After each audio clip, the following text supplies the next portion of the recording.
de Ruth. Abram a Bíblia de vocês no livro de Ruth, no capítulo 2, a partir do versículo 8.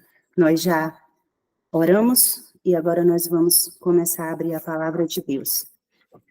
Nós temos estudado esse livro já há alguns dias, né? Temos nos debruçado na história da redenção, nessa figura da redenção, né? Nesse tipo que é nos apresentado.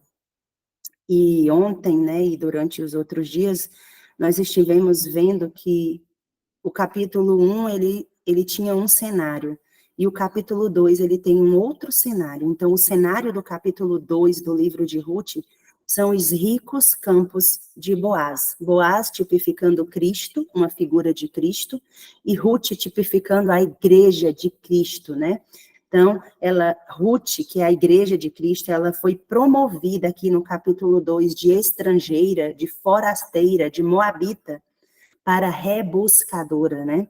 Aquela rebuscadora é aquela que encontra nas palavras de Cristo, nas promessas de Cristo, nas ordenanças de Cristo, do nosso Senhor, aquela que procura com o máximo cuidado possível o pão, aquela que recolhe, aquela que espiga, aquela que apanha e que acumula pão. Essa é a figura, esse é o tipo de igreja que é nos apresentado no capítulo 2 do livro de Ruth. Uma igreja que está faminta, uma igreja que necessita de encontrar pão. É por isso que Ruth aqui é apresentada como a rebuscadora. E no capítulo 2, precisamente a partir do versículo 8, nós vamos encontrar a descrição do encontro da igreja com Cristo, ou seja, Ruth com Boaz, né? No capítulo 2 de Ruth, a partir do versículo 8, nós vamos encontrar a benignidade nas palavras de Boaz, ou seja, a graça que a igreja deve encontrar na figura de Cristo. E antes de nós iniciarmos a leitura no versículo 8, eu gostaria de compartilhar com vocês o que o apóstolo Paulo, na epístola aos Romanos, ele declara. E por que nós temos permissão, então, de extrair lições espirituais? Por que nós temos permissão dada por a própria Escritura para dar deste livro, no Antigo Testamento, onde aparentemente é só um romance, é só uma história, é só a descrição de um romance? Por que nós temos a autorização bíblica para extrair deste livro como uma figura da história da redenção, da história do resgate do homem extraviado, da igreja de Cristo extraviada? E Paulo, no livro de Romanos, no capítulo 15, ele vai dizer exatamente isso para nós. Romanos, capítulo 15, vocês podem abrir a Bíblia de vocês, é importante que vocês abram e acompanhem a leitura. No capítulo 15 de Romanos, no versículo 4, está escrito assim: pois tudo quanto outrora foi escrito para o nosso ensino, foi escrito, a fim de que pela paciência e pela consolação das Escrituras tenhamos esperança. Então, a certeza que nós temos essa manhã, que o apóstolo Paulo nos confere, é de que tudo, no sentido completo, cada palavra, cada frase, cada verbo, cada letra e cada informação que Deus permitiu que os seus servos, os apóstolos, eles compilassem nas Escrituras, foi escrito para o nosso ensino. Então, pela autoridade que Paulo nos confere na Epístola de Romanos, essa manhã nós vamos extrair de cada palavra, de cada verbo do capítulo 2 de Ruth, quais são os ensinos que o Senhor tem para nós. Louvado seja Deus, porque é Ele quem nos permite isso, de um tipo, nós extrairmos lições espirituais do antítipo, que é Cristo. Tendo dito isso, nós vamos voltar agora para Ruth, capítulo 2, a partir do versículo 8, que está escrito assim: então, disse Boaz a Ruth: ouve, filha minha, não vás colher em outro campo, nem tampouco passes daqui. porém aqui ficarás com as minhas servas. Aqui nós encontramos, irmãos, a primeira fala de Boaz para Ruth. No capítulo 2 de Ruth, o único nome que importa em todo este capítulo é o nome de Boaz. Eu tive a curiosidade de contar quantas vezes o nome de Boaz aparece no capítulo 2. E vocês podem conferir isso depois. O nome de Boaz, ele aparece 10 vezes no capítulo 2. E isso não é à toa. Como Paulo disse, tudo que foi escrito foi para o nosso ensino. Então, cada detalhe desse, há algo de cunho espiritual para nós.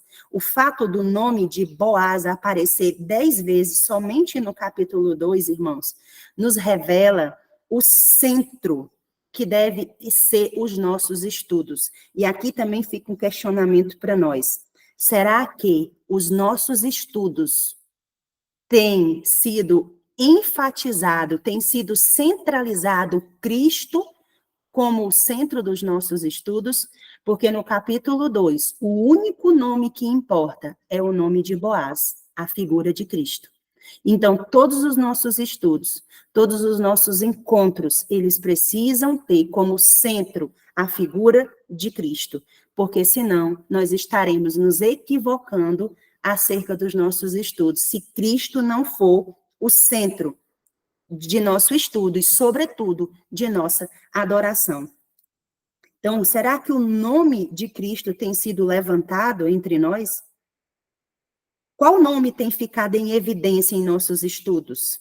Quando nós saímos de um estudo, será que é Jesus quem realmente foi levantado? É o homem do madeiro quem realmente foi exaltado e adorado? Jesus precisa ser, de fato, o centro de tudo na nossa vida e de todos os momentos. Ele precisa ser levantado e exaltado. Ele precisa aparecer verdadeiramente e que o nosso eu cada vez mais diminua e que outros nomes cada vez mais não fiquem em evidência, mas que a figura de Cristo, na pessoa encarnada de Jesus Cristo, o Verbo, ele seja realmente o centro da nossa adoração.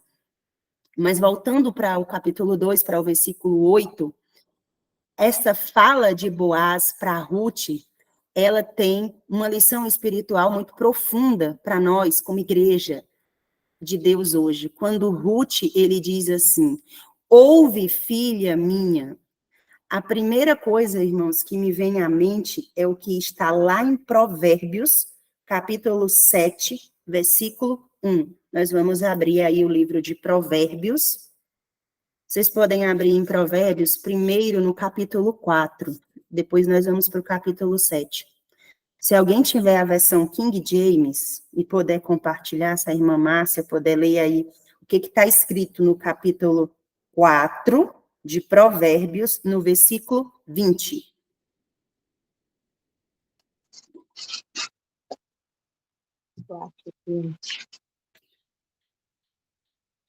Meu filho, atenta para as minhas palavras, inclina o teu ouvido aos meus dizeres.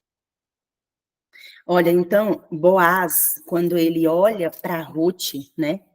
Ou seja, Cristo, quando ele olha para a igreja dele, para nós, essa manhã, Cristo está dizendo exatamente o que Boaz disse a Ruth. Ouve, filha minha, atenta para as minhas palavras. É isso que está sendo dito para nós hoje. Filho meu, atenta para as minhas palavras e aos meus ensinamentos. Inclina os ouvidos.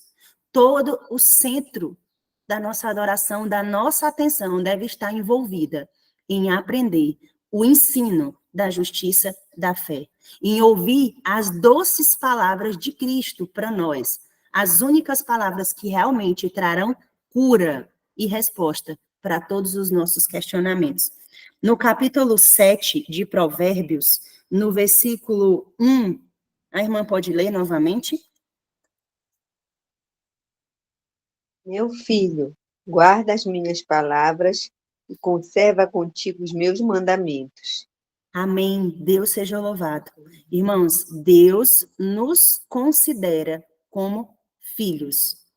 O fato de Boaz ter chamado Ruth de filha minha é algo muito profundo.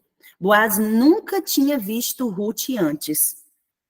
Boaz entra ali no campo, cumprimenta os seus servos, que nós vimos no estudo anterior, benignamente ele cumprimenta os seus servos, e quando ele vê aquela moça, aquela mulher, né, a Bíblia se refere à moça ou à donzela, como nós vimos ontem, contudo ela não era uma moça virgem, né, porque ela já tinha sido casada e era viúva, mas aos olhos de Boaz, ela era uma donzela, porque ela manifestava em seu caráter a atitude de uma donzela. E a mesma coisa Jesus deseja ver na igreja dele hoje. Jesus deseja ver na igreja dele, na mulher, na igreja remanescente, um caráter perfeito. E a única maneira de revelar um caráter perfeito é se nós tivermos a mente de Cristo. E a única maneira de ter a mente de Cristo é se nós estivermos contemplando o verbo, a palavra de Cristo, constantemente na nossa vida. Então, quando Boaz, ele vê Ruth pela primeira vez, ele ali já manifesta uma preocupação que ela entenda que para ele deseja que ela seja considerada como filha. Isso diz muito para nós. Deus deseja que nós sejamos filhos, não somente uma igreja que não tem comunhão, mas uma igreja que é filha. E é por isso que Boaz diz, ouve, filha minha. E depois ele diz assim, não vás colher em outro campo. O que Boaz queria dizer para Ruth, quando ele pede para ela não ir colher em outro campo? Qual é a preocupação de Boaz com relação a essa situação de não colher em outro campo? Vamos abrir no livro de Oséias, do profeta Oséias, no capítulo 10, Oséias, capítulo 10, o versículo é o versículo 12.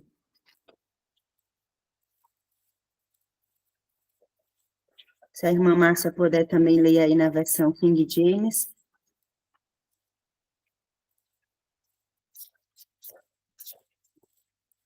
10:12, né? Uhum. Semeai para vós em justiça, ceifai em misericórdia, lavrai o campo de lavoura, porque é tempo de buscar o Senhor, até que venha e chova a justiça sobre vós. Amém, louvado seja Deus. Então, a lição espiritual que Boaz nos ensina, quando ele pede para Ruth não ir, ele diz para ela assim, não vás colher em outro campo. Qual que é a preocupação de Boaz para com Ruth? Ele sabia que ela não estaria segura em nenhum outro campo que não fosse os campos de Boaz. Lá em Deuteronômio, ontem nós estudamos um pouco sobre isso, Ruth se apegar àquelas promessas que sua sogra, Noemi, lhe ensinara a respeito do Deus vivo, e não só isso, mas Ruth acreditar que de fato ela era amada por Deus e que Deus tinha algo para ela, né, como promessa, ela acreditara naquilo que estava escrito, e lá estava escrito que Deus faria justiça por ela. Deixa eu só procurar aqui, e se eu não me engano, era em Deuteronômio, capítulo 15, lá estava escrito que Jesus seria a justiça dela, né? Que Deus seria a justiça dela. Então, o que o profeta Oséias revela aqui para nós, como igreja do Senhor, como Rutes de Boazes, como nós, igreja de Deus, é que nós devemos, ele diz, então, eu disse, semeei para vós outros em justiça. Ruth não poderia semear em justiça, porque a situação de Ruth, a condição de Ruth, era a condição de alguém que não tinha terra. Se Ruth não tinha terra, se Ruth era uma forageira, uma estrangeira, uma moabita, ela não podia semear em justiça. Mas o que Boaz estava ofertando para Ruth era algo que já estava pronto, que já estava semeado, não só semeado, que já estava pronto para ser colhido. Olha a lição espiritual que Deus quer trazer para nós. Irmãos, nós não temos condição de produzir justiça. Nós não temos condição de plantar justiça. Todas as nossas obras, elas estão manchadas pelo eu. A serva de Deus, ela diz isso, que todas as nossas obras, que tudo que nós fazemos está manchado e maculado com o eu, com a necessidade de aparecer. Mas Boaz, ele já tinha um campo semeado, produzido, um campo que já estava madurando, que já estava pronto para ser colhido. A mensagem por trás desse ensinamento é que o campo já foi produzido, já foi semeado, já foi morto, já foi germinado e foi com o próprio sangue de Cristo. E essa colheita de justiça é a colheita que Jesus colheu para nós no Calvário. Ele ofereceu uma justiça perfeita e ele está oferecendo para nós agora, como nosso Boaz, a justiça dele. É por isso que ele diz assim: semeei para vós outros em justiça.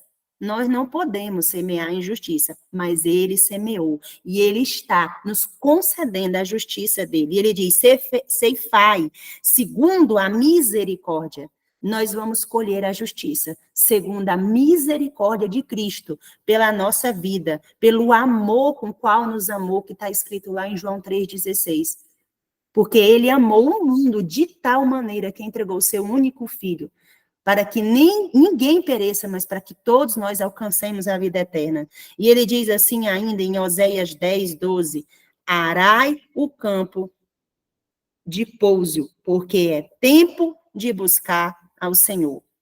Irmãos, o tempo em que nós estamos vivendo agora é o tempo de buscar o Senhor, é o tempo de receber a justiça do Senhor, é o tempo de cavar, de rebuscar, de acumular pão. Não haverá outro tempo. O tempo é hoje. A urgência que nós precisamos compreender é agora, é hoje. Este é o tempo de buscar o Senhor. E o profeta diz, até que ele venha e chova a justiça sobre vós. Todas as promessas maravilhosas que Cristo proveu para nós, toda a justiça maravilhosa que Jesus adquiriu para a igreja, para a Moabita, para a Ruth, todas elas estão acumuladas como um grande reservatório, como uma nuvem que vai romper sobre a igreja de Deus. É isso que Oséias está nos explicando aqui, e é isso que Boaz gostaria que Ruth entendesse, que o campo estava maduro, que a colheita estava diante dela, que ela não tinha plantado nada, que ela não tinha semeado nada, mas que ela poderia colher tudo o que fosse preciso, e muito mais para as necessidades físicas e para as necessidades espirituais dela. E é por isso que Boaz, ele considera Ruth como uma filha. E é por isso que essa manhã Deus olha para nós e ele nos considera como filhos, como está escrito ali em Provérbios: filho meu, ouve, atenta para as minhas palavras, porque elas são vidas para nós. E nós vamos abrir também, irmãos, em 2 Coríntios, o que Paulo nos exorta lá no capítulo 9, 2 Coríntios, capítulo 9, versículo 10 de 2 Coríntios. Irmã Márcia, se for possível a irmã fazer a leitura, eu agradeço. Ora, aquele que ministra a semente ao que semeia, também ministre o pão para o alimento, e multiplique a vossa sementeira, e aumente os frutos da vossa justiça. Olha, vamos compreender o que Paulo quer nos ensinar aí com esse versículo, capítulo 9, versículo 10, não é isso? A irmã pode ler novamente? Ora, aquele que ministra a semente ao que semeia, também ministra o pão para o alimento, e multiplique a vossa sementeira. Aquele que... Lê só a primeira parte do verso. Aquele que ministra a semente ao que semeia. Então, Boaz, ele queria que Ruth entendesse que ele tinha muito mais do que o pão físico, do que o pão que perece, do que o pão que saciaria as necessidades fisiológicas, porque nós, como pessoas, humanos, temos necessidades fisiológicas de comer, de beber, de vestir, de morar, de ir e vir. Mas Boaz queria que Ruth compreendesse que ele estava disposto a atender não só as suas necessidades de pão que perece, de pão físico, mas as necessidades espirituais, as necessidades, todas as necessidades. É por isso que Paulo diz assim, que aquele que dá semente, ele dá a semente ao que semeia, ou seja, é Jesus quem dá a semente, que é a palavra dele. A todos nós que semeamos, é ele quem nos concede o pão físico. Porque mesmo que nós tenhamos o nosso trabalho, o nosso sustento, é ele quem nos dá fôlego de vida, é ele quem nos concede saúde, vigor, para que nós efetuemos todas as nossas tarefas, todos os nossos trabalhos, é ele quem põe o alimento na nossa mesa, que ainda que seja comprado com o nosso dinheiro, é ele quem falou há 6.000 anos atrás para as árvores produzirem, e é por isso que elas estão produzindo até hoje, e é por isso que nós temos o que comprar e o que comer, porque é ele quem provê o alimento. E Paulo diz mais, ele diz assim, que aquele que dá semente ao que semeia e pão para alimento, também suprirá e aumentará a vossa sementeira e multiplicará os frutos da vossa justiça. Paulo aqui, ele está falando no âmbito espiritual das obras que Cristo deseja ver em sua igreja. Obras de justiça. Nós temos aprendido aqui, em estudos anteriores, que o problema de Laodiceia, que é a condição da igreja de Cristo nesses dias, não é falta de obras, né? Ela tem obras, como está escrito lá em Apocalipse, como a irmã Carla já tem aqui nos ensinado, mas as obras não são as obras de justiça, são obras que nem são quentes e nem são frias, são mornas, e porque são mornas, estão a ponto de ser vomitadas da boca de Deus.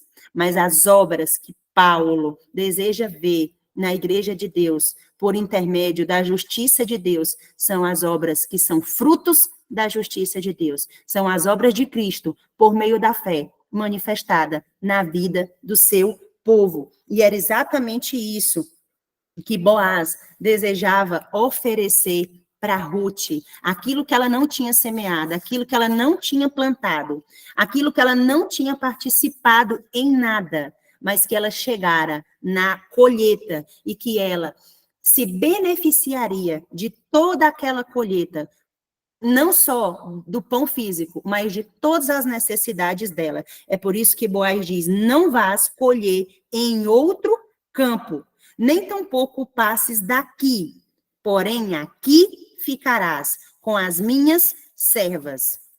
O fato de Boaz pedir a Ruth para não ir colher em outros campos demonstra também o desejo de Boaz por um relacionamento com exclusividade. Jesus, essa manhã, ele está nos revelando que deseja ter um relacionamento com a sua igreja de exclusividade. Mas o que é isso? Deus, ele é um Deus ciumento.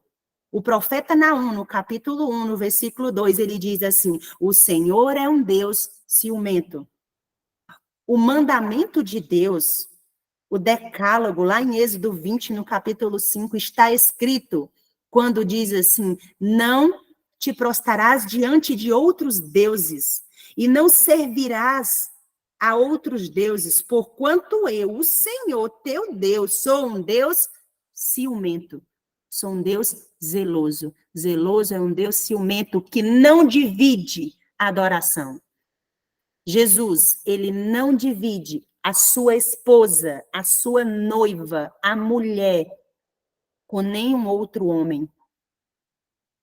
Ele deseja uma adoração exclusiva, uma adoração que não é dividida, é uma adoração onde ele é o centro. Ele não aceita nenhum tipo de divisão. E é por isso que Paulo, em Hebreus, no capítulo 4 de Hebreus, vocês podem abrir aí a Bíblia de vocês, em Hebreus, no capítulo 4, no versículo 16.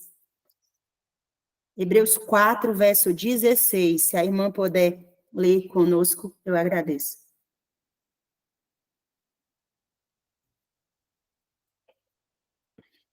Irmã Márcia? Oi.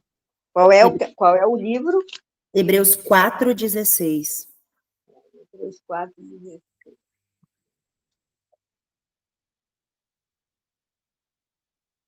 Um minutinho.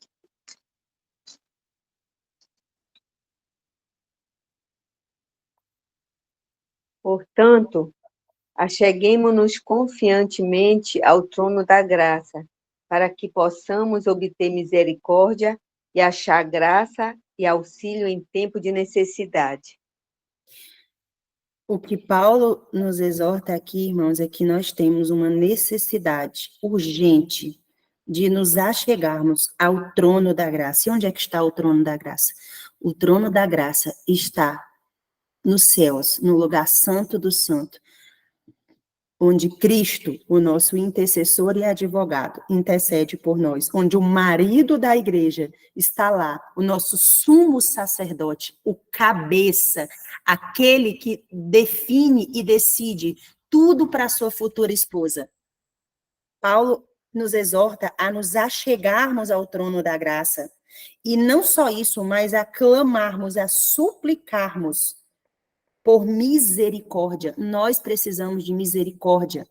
Nós precisamos de achar graça e socorro em ocasião oportuna. E a ocasião oportuna é hoje. É por isso que está escrito: se hoje ouvires a sua voz, não endureçais o vosso coração. Nós passamos por esses textos bíblicos como se eles fossem aplicados para as pessoas do mundo, para as pessoas seculares. Não, irmãos. Jesus não está falando para as pessoas que não conhecem, não estão nos livros da igreja ou que não conhecem a doutrina. De maneira nenhuma. A Bíblia é um livro atual e ele está falando comigo, ele está falando para mim. Ele está falando para cada um de nós hoje, agora, essa manhã, 26 de março de 2024. Se você ouvir, eis que estou à porta e bato. Jesus, ele está batendo na porta.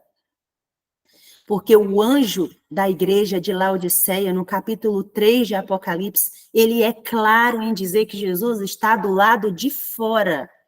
Essa é a igreja de Deus. Essa é a menina dos olhos de Deus, igreja adventista do sétimo dia. Como nenhuma outra igreja na face da terra recebeu tanta luz como essa. Não haverá outra igreja, não se levantará outra organização. Essa é a igreja. Mas Jesus está do lado de fora dessa igreja, batendo na porta. Não sou eu que estou dizendo isso. É Apocalipse, é João, o vidente da ilha de Patmos. Ele disse que Jesus está do lado de fora da igreja de Laodiceia. E ele está batendo na porta essa manhã, e ele está pedindo para, como Ruth, falar palavras agradáveis, benignas, como Boaz, o nosso Boaz. Ele está pedindo para ouvir. Ele diz assim: filhos meus, filhinhas minhas, não endureçais o vosso coração. Eis que estou à porta e bato. Se alguém ouvir a minha voz, eu entrarei e cearei com ele e ele comigo. Esse é o momento de encontrar socorro oportuno, enquanto nós ainda temos um advogado, um sumo sacerdote, enquanto o nosso Boaz está na eira, intercedendo ainda por nós. Porque quando Boaz se levantar, quando Cristo se levantar, não haverá mais outra oportunidade. Esse é o momento. E ele está falando para nós, essa manhã, não vás colher em outro campo. O que significa isso, irmãos? Será que nós compreendemos que nós, como igreja remanescente, como igreja adventista do sétimo dia, nós somos exatamente o que João descreve no capítulo 3, no versículo 17 de Apocalipse? Nós somos Rutes, miseráveis, infelizes, pobres, cegos, nu, desgraçados, viúvas, forasteiros, porque se alguém aqui essa manhã não se sente exatamente como está descrito em Apocalipse 3:17, então há um perigo muito grande. Se você não se sente na descrição de João, em Apocalipse 3:17, como alguém miserável, pobre de si mesma, cega, nua, desgraçada, destituída da glória de Deus. Então há problema, a cegueira espiritual. É por isso que o conselho da testemunha fiel, à igreja de Laodiceia, à mulher que está pobre, é que ela compre colírio para enxergar, irmãos. Nós precisamos de colírio. Boaz estava oferecendo para Ruth todos os frutos da justiça. Boaz, o nosso Jesus, essa manhã, ele está nos oferecendo algo que nós não temos. Nós não só não temos, como não temos condição de adquirir por nós mesmos. Porque não há nada que nós façamos que nos permita deixar de ser aquilo que a palavra disse que nós somos, desesperadamente corruptos, miseráveis, miserável homem que sou. Quem nos livrará do corpo dessa morte, senão o nosso Boaz? Nós precisamos encontrar as palavras de Boaz no campo, na eira, nos ricos campos de Boaz. Nós precisamos rebuscar, apanhar, acumular e acreditar que só a misericórdia, só a graça de Cristo, somente a bondade e a benignidade daquilo que Cristo prometeu para a sua igreja é capaz de sarar a miséria na qual a sua igreja se encontra, na qual cada um de nós nos encontramos. Porque só quem sabe realmente quem nós somos é Cristo. Só quem nos sonda e quem nos conhece e quem revela todos os desígnios do nosso coração é Cristo, o nosso Boaz. Se as pessoas vissem, se as pessoas enxergassem quem realmente elas são, quem realmente nós somos, nós entenderíamos, irmãos, e nós temos essa necessidade de compreender, de entender quem nós somos e quem Deus é. Se nós não entendermos isso, nós não seremos capazes de receber a justiça de Cristo, porque é alguém que está cheio de justiça própria, alguém que está cheio do eu, alguém que tem obras, mas que não são as obras da justiça, são obras da carne. Está cego, está nu, está despido da roupa da noiva. E a roupa que Cristo deseja nos dar é uma roupa de glória, é uma roupa de justiça, é uma roupa que cobre todos os nossos pecados. Não para permanecer pecando de maneira nenhuma, mas para nos dar poder, para nos dar vitória, porque ele venceu no nosso lugar, para que fosse possível nós vencermos pela justiça de Cristo. Então, a condição de Ruth, naquele momento, quando ela se encontra com Boaz, é a condição de infeliz, miserável, pobre, cega.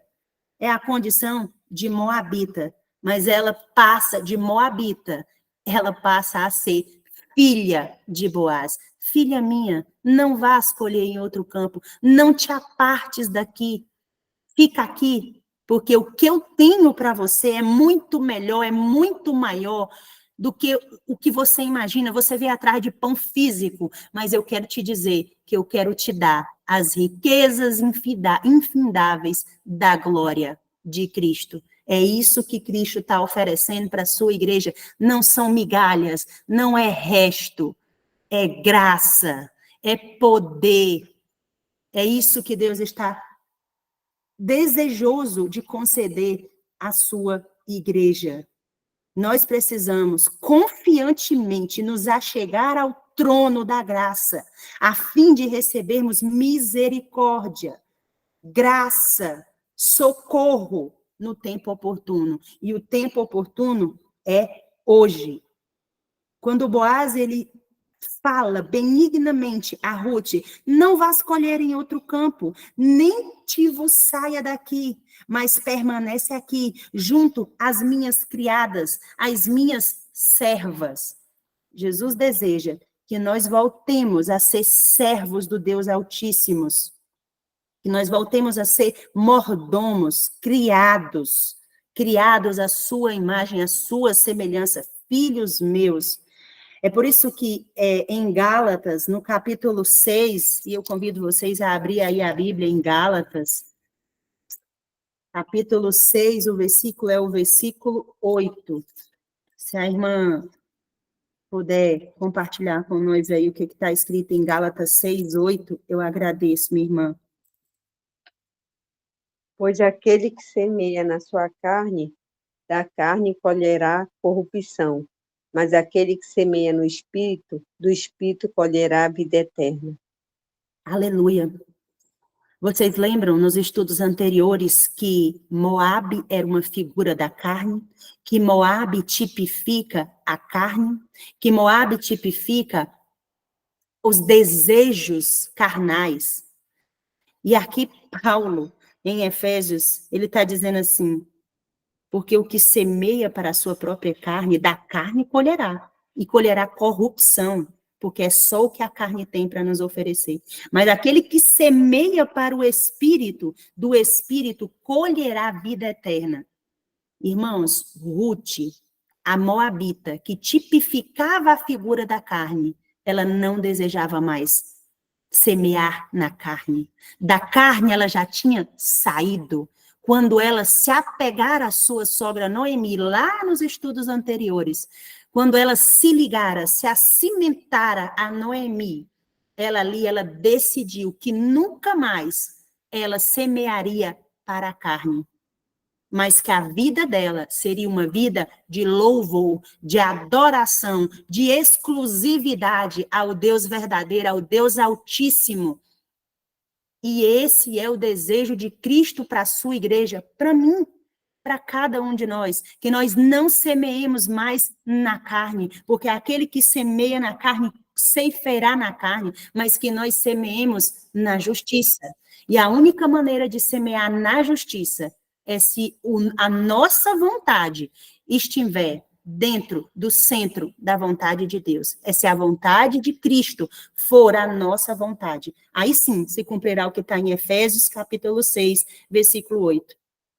Porque o que semeia para o Espírito, do Espírito colherá vida eterna. E era isso que Boaz queria entregar a Ruth, sua igreja, sua futura esposa. Ruth entrou, nessa versão que eu tenho aqui, João Ferreira de Almeida, diz que ela coincidentemente, ocasionalmente entrou no campo de Boaz.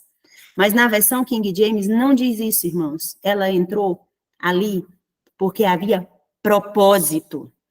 Havia propósito para Ruth. Os planos de Deus para a vida de Ruth eram muito maiores do que aquela moabita poderia imaginar. Da mesma maneira, os planos de Deus para a nossa vida, eles são maiores e melhores do que aquilo que a nossa mente pode conceber. Jesus deseja que nós colhamos no Espírito para a vida eterna. Vamos abrir a nossa Bíblia no livro de Êxodo, no capítulo 15, no versículo 26. Êxodo 15, 26.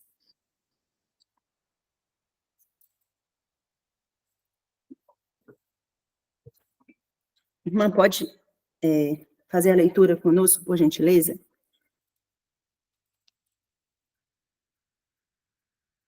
E disse: se diligentemente ouvires a voz do Senhor, teu Deus, e fizeres o que é reto à tua vista, e deres teu ouvido aos seus mandamentos, e guardares todos os seus estatutos, não colocarei sobre ti nenhuma dessas doenças que eu trouxe sobre os egípcios, pois eu sou o Senhor que te cura.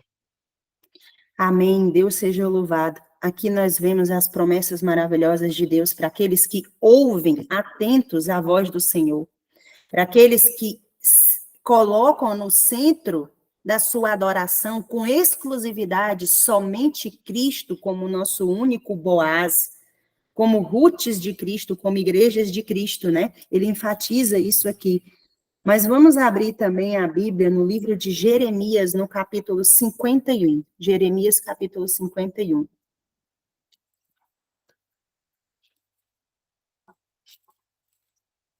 Vamos folhear aí os tesouros de Deus para nós, os ricos campos de Boaz. Jeremias, capítulo 51, o versículo 33. Pode ler, irmã. Porque assim diz o Senhor dos Exércitos, o Deus de Israel: a filha de Babilônia é como uma eira. Este é o tempo para debulhá-la. Ainda um curto período de tempo, e o tempo de sua colheita chegará. Olha só, interessante que todas as escrituras sagradas, elas estão o tempo todo repetindo e ampliando a mesma história. Lembra que nos estudos anteriores eu falei que todas as histórias da Bíblia contêm a mensagem dos três anjos, mesmo que de maneira tipológica, mas contém. E a história de Ruth não é diferente, a história também dos três anjos, ela também está aqui, a mensagem dos três anjos também está contida na história de Ruth.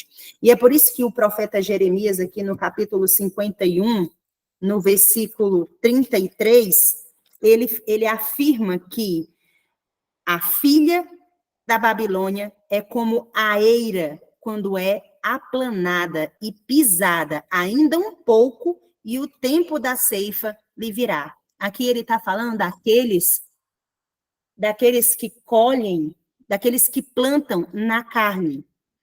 Porque se nós, no início desse estudo, nós começamos dizendo que Ruth representa a mulher, a igreja de Cristo, e que Órfão, que já ficou para trás, representa a outra mulher lá da parábola de Mateus 25, das duas virgens, e que ambas representam a igreja de Deus, a igreja adventista do sétimo dia, os dois grupos de adoradores que caminham juntos nessa caminhada rumo ao céu, e que ambas têm a lâmpada, que é a palavra de Deus, e que ambas têm o azeite, mas apenas um grupo semeou injustiça, apenas um grupo tinha azeite extra em suas vasilhas, o outro grupo não tinha. O outro grupo representa exatamente as filhas de Babilônia que se prostituíram com o vinho de Babilônia, com as doutrinas erradas, irmãos, com as crenças erradas, que não estão plantando injustiça. E ainda aqui no livro de Jeremias, no capítulo 48, no versículo 11, nós vamos entender por que isso se aplica à história de Ruth e se aplica perfeitamente à igreja de Deus nos nossos dias. Jeremias, capítulo 48, versículo 11, está escrito assim: despreocupado esteve Moabe desde sua mocidade, e tem repousado nas fezes do seu vinho. Olha que coisa tremenda. Não foi mudado de vasilha para vasilha, nem foi para o cativeiro. Por isso conservou o seu sabor e o seu aroma não se alterou. Se Moabe é uma figura da carne, Ruth era moabita. Contudo, Ruth, ela não repete isso que está escrito aqui em Jeremias 48, 11. Ao contrário de Moabe, que não mudara de vasilha em vasilha, disse que ele não foi mudado de vasilha em vasilha. Ruth, ela faz o contrário, porque as palavras de Boaz para Ruth, no final do versículo 8, ele diz assim: nem tampouco passes daqui, pois, porém, aqui ficarás com as minhas servas. E o versículo 9 diz assim, Ruth 2:9, estarás atenta ao campo, que cegarem as irás após elas. Não, ele diz assim, não dei eu ordem aos servos que te não toquem. Quando vieres a ter sede, vai às vasilhas, e bebe o que os servos tiraram. Ao contrário da figura da carne de Moabe, que não trocara de vasilha em vasilha. Ruth, a igreja de Deus, ela trocara as suas obras da carne pelas obras da justiça. Ela trocara de vasilhas, porque Boaz, ele lhe oferecera beber das vasilhas dos seus servos. Boaz lhe oferecera matar a sede de Ruth. E nós vamos ver isso, irmãos, perfeitamente quando ele pede para ela beber da vasilha dos seus servos. Na realidade, a figura que nós tiramos para nós como a igreja de Deus é o que o profeta Isaías declara lá no capítulo 55. Isaías, capítulo 55, vocês podem conferir aí na Bíblia de vocês. Qual que é o desejo de Deus? Qual que é o desejo de Cristo, do noivo da igreja para a igreja dele? O que nós precisamos? É exatamente o que está escrito aqui no capítulo 55 de Isaías. Ele diz assim, todos vós que tendes sede, vinde às águas. Quem são as águas? Cristo. Ele disse, eu sou a água da vida. Quem beber dessa água nunca mais terá sede. Se você beber dessa outra água, ou seja, essas obras que você produz na carne, você vai voltar a ter sede. Mas se você beber da água que eu te der, nunca mais você terá sede. É por isso que o profeta Isaías, no capítulo 55, no versículo 1, ele diz assim, vinde às águas. Isso aqui está sendo falado para nós, não é para o povo que está lá fora. Porque vai chegar o momento também do povo que está lá fora vir às águas, mas quem tem as águas agora somos nós. Quem necessita beber dessa água que matará a nossa sede, somos nós, a mulher que espera Cristo. Ruth recebeu de Boaz água. Ele disse, bebe da água da vasilha dos meus servos. Nós precisamos beber da água da vida, que é Cristo. E Isaías, ele continua dizendo assim, vinde às águas, vós os que não tendes dinheiro. Irmão, nós não temos dinheiro. Porque a igreja de Laodiceia, ela é pobre. E uma igreja que é pobre e miserável, ela não tem condições de comprar aquilo que Cristo exige dela. Mas Isaías está dizendo para nós bebermos desta água. E ele diz assim, vós que não tendes dinheiro, que não tendes como comprar, porque vocês são miseráveis, porque vocês são pobres, desgraçadas, vinde, comprai e comei. Sim, vinde, comprai sem dinheiro e sem preço o vinho e o leite. A justiça de Cristo, ela é um dom. Nada do que nós fizermos muda aquilo que Cristo já fez por nós. Isso não diminui o esforço humano, mas o esforço humano, irmãos, é algo que foi concedido para nós. Sempre a adoração será uma reação. Vocês compreendem o que eu quero dizer? A adoração é uma reação. É a resposta do adorador que foi atraído por Cristo. Se o Senhor não abrir os nossos olhos, nós nunca teríamos caminhado em direção a Cristo. Se o Senhor não tivesse nos atraído com amor eterno e benignidade, como Jeremias profetizou, nós não teríamos condição de caminhar para Cristo. Mas porque o Senhor nos atraiu, porque o Senhor nos resgatou, porque o Senhor nos criou, porque o Senhor nos resgatou, porque o Senhor nos concede justiça, é que agora nós temos condição de oferecer a Ele aquilo que Ele nos deu primeiro, porque Ele nos amou primeiro. Então, nunca esqueçam disso. A adoração, ela é uma reação do adorador em resposta à atração e chamado do nosso Boaz, do pão da vida. Isso mesmo, ele é o pão da vida. Nenhum outro pão, nenhum outro alimento na face da terra saciará a nossa fome de justiça. Nada, absolutamente nada tem poder para nos alimentar como o pão da vida, que é Cristo Jesus. E é isso que o profeta Isaías está nos chamando aqui. Ele diz, vinde às águas, que é Cristo. Vós que não tendes dinheiro, comprai, comeis. Sim, vinde, comprai sem dinheiro e sem preço, vinho e leite. Ele diz assim, por que vocês gastam dinheiro naquilo que não é pão, e o vosso suor naquilo que não satisfaz? Ouvi-me atentamente. Vocês percebem quantas vezes o Senhor chama sua esposa, sua noiva, que se tornará finalmente sua esposa, para ouvir? Irmãos, há algum problema em ouvir? Nós estamos com problema de ouvir a voz de Deus, porque senão os profetas não seriam tão enfáticos em dizer, ouvi, abre os ouvidos, escuta, lembra. É porque nós nos esquecemos, é porque nós não estamos ouvindo, é por isso que tantas vezes ele diz ouvir, ouvir é obedecer, e a obediência, irmãos, é o poder que nós recebemos por meio daquilo que Cristo já fez por nós. Ele diz, vocês estão comprando aquilo que não é pão. Será que nós temos buscado, irmãos, em vasilhas de homens? Será que nós temos buscado líderes espirituais para matar a nossa sede, para matar a nossa fome? O único que pode saciar a nossa sede, a nossa fome de justiça, é Cristo, nosso Boaz.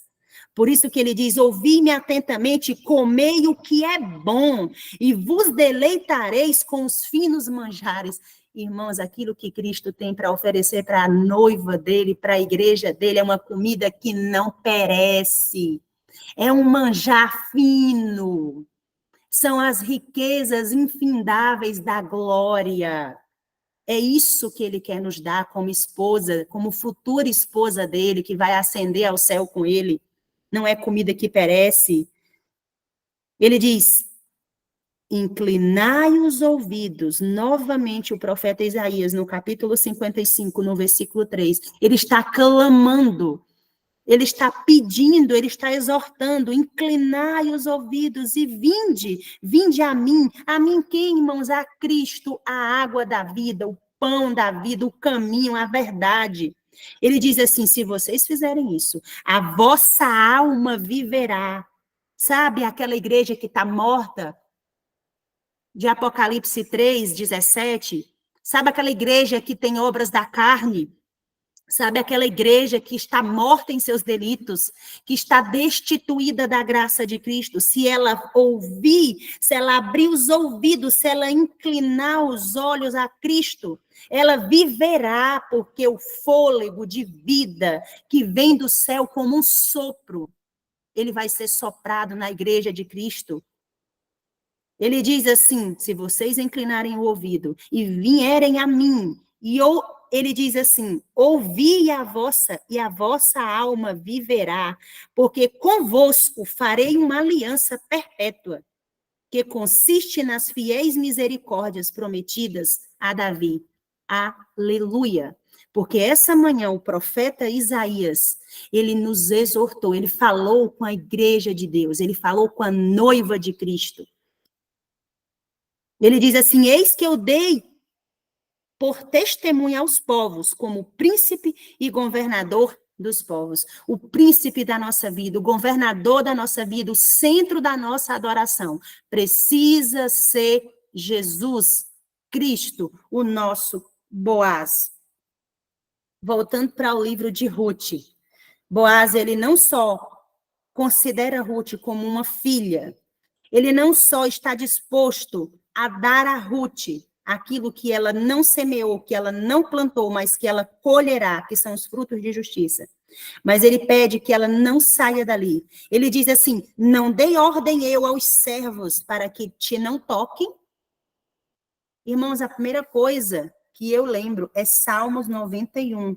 O que está escrito lá em Salmos 91 a respeito da ordem que o Senhor deu aos anjos, Salmo 91, 11, ao nosso respeito. Você sabe que todo o Salmo 91 é uma profecia para o remanescente dos últimos dias, para a noiva de Cristo, para a esposa, aquela que não que não desfalecerá, aquela que será levantada do pó com poder. Salmo 91, versículo 11, está escrito assim a nosso respeito.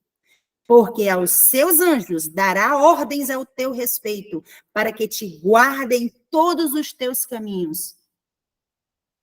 A promessa de Cristo é que tenham anjos guardando, para que nada de ruim aconteça com a esposa de Cristo. Foi isso que Boaz falou para Ruth. Porque eu dei ordem aos meus servos, para que não te toquem. A nossa vida está guardada por aquele que não dormita. Eu tenho certeza disso, eu sei que vocês sabem disso também. Porque cada momento o Senhor tem provado na nossa vida como que Ele tem dado ordem aos anjos para nos guardar, para guardar o nosso caminho, para que os nossos pés não vacilem. Ele tem dado ordens. Isso nos remete, irmãos, a uma história que está lá no livro de Gênesis. Eu não sei, eu acho que eu não separei aqui o versículo. Mas não então eu vou deixar para outro momento para falar disso. Mas vocês lembram do profeta Elias? O profeta Elias é um tipo também de remanescente, é um tipo da igreja de Cristo, né? Nós somos e precisamos ser, se não somos, o terceiro Elias. E é dito lá na história que por ocasião da seca que houve ali em Israel, o profeta Elias estava com sede. E é declarado ali nas Escrituras que Deus deu ordem que um corvo alimentasse e matasse a sede do profeta Elias. Será que nós temos crido que o nosso Boaz, que aquele que intercede por nós, ele tem aquilo que sacia a nossa sede? Será que nós temos trocado as nossas obras da carne pelas obras de justiça, que é as únicas obras que realmente importam para a noiva de Cristo nesse momento?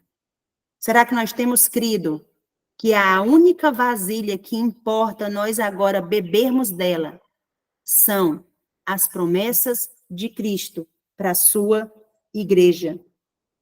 João, no capítulo 4, no versículo 14, ele diz que aquele que beber dessa água nunca mais terá sede. Nunca mais terá sede. Aqui no livro de Ruth, no capítulo 2, no versículo 10, está escrito assim: então ela, Ruth, inclinando-se, rosto em terra, lhe disse: como és que me favoreces e fazes casos de mim, sendo eu estrangeira? Como é que está aí na sua versão King James, irmã Márcia? Versículo 10 de Ruth 2. Então ela caiu sobre o seu rosto e se curvou até o chão e lhe disse: porque achei graça aos teus olhos, para que tomes conhecimento de mim, vendo que sou uma estrangeira. Irmão, todos nós, como noivas de Cristo, somos estrangeiras neste mundo de pecado. E se a nossa situação, e se o nosso reconhecimento não é o mesmo de Ruth, certamente, irmão, nós estamos desprovidos da justiça de Cristo. Se nós não reconhecemos que nós necessitamos desesperadamente de achar a graça que Paulo fala lá em Hebreus, para nós nos achegarmos confiantemente ao trono de graça, para nós recebermos a misericórdia, acharmos a graça e o socorro. Se nós não entendermos que nós necessitamos disso, então há algo de errado, muito errado em nós. Se nós achamos que já temos tudo, se nós achamos que já somos bons, se nós achamos que já temos obras suficientes para nos salvar, então há algo de errado em nós. Nós precisamos fazer o mesmo reconhecimento que Ruth faz no versículo 10 do capítulo 2 do livro de Ruth.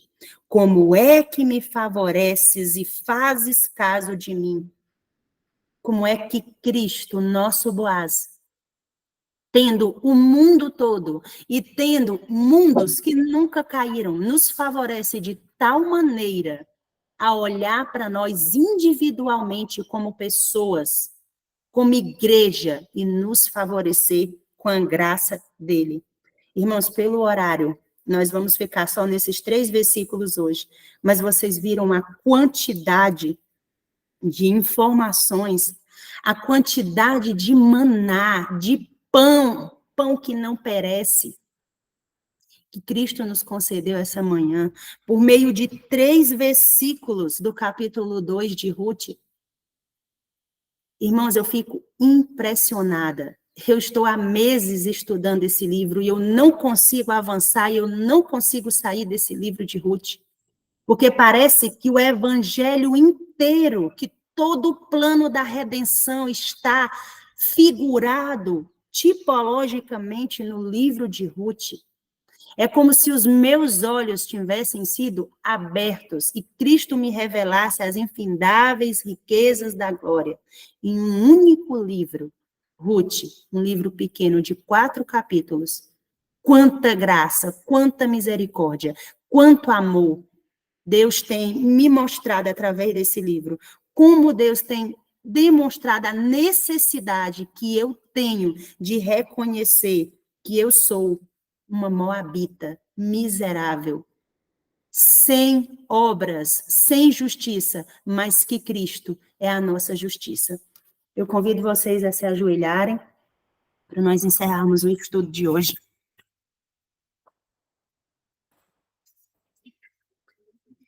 Eu vou orar aqui, irmãos, se vocês puderem se ajoelhar. Oremos. Bendito Deus e maravilhoso Pai. Ô Senhor, muito obrigada, meu Deus, pela tua graça. Obrigada, Senhor Jesus, porque o Senhor sacia a nossa sede de justiça. Porque o Senhor nos concede um pão que não perece. Obrigada, Senhor, porque o Senhor tem trocado as nossas vasilhas, Senhor Jesus. Porque o Senhor tem dado ordem aos teus anjos, Senhor Jesus, para que guardem os nossos caminhos, Pai. Obrigada, Senhor, porque o Senhor tem, Pai, cumprido todas as tuas promessas na nossa vida, Senhor, mesmo sem nós merecermos. Pai, nos ajuda a compreender a nossa condição, Senhor. Nos ajuda, Senhor, a nos rendermos diante de Ti, a Te colocar no centro da nossa adoração, Pai. Nos ajuda, Senhor Deus. Nos ajuda, Senhor, por favor, Pai, a centralizar, Pai, o Senhor como o único que de fato merece, Pai, a nossa adoração e o nosso louvor, Pai. Nos ajuda a exaltar e glorificar o Teu nome sobre todo nome, Pai, e nos achegar ao Teu trono enquanto ainda há tempo oportuno para isso, Pai. Senhor, nós nos rendemos completamente a Ti, Pai. Reconhecemos, Senhor Deus, a nossa imundícia e a nossa incapacidade para produzir frutos de justiça. Mas nós recebemos plenamente por meio, Senhor Deus, da Tua palavra, a Tua justiça, Pai. Por favor, Senhor, fica conosco, nós te imploramos, Pai, em nome e por amor de Jesus, e te agradecemos. Amém, Senhor Jesus. Amém.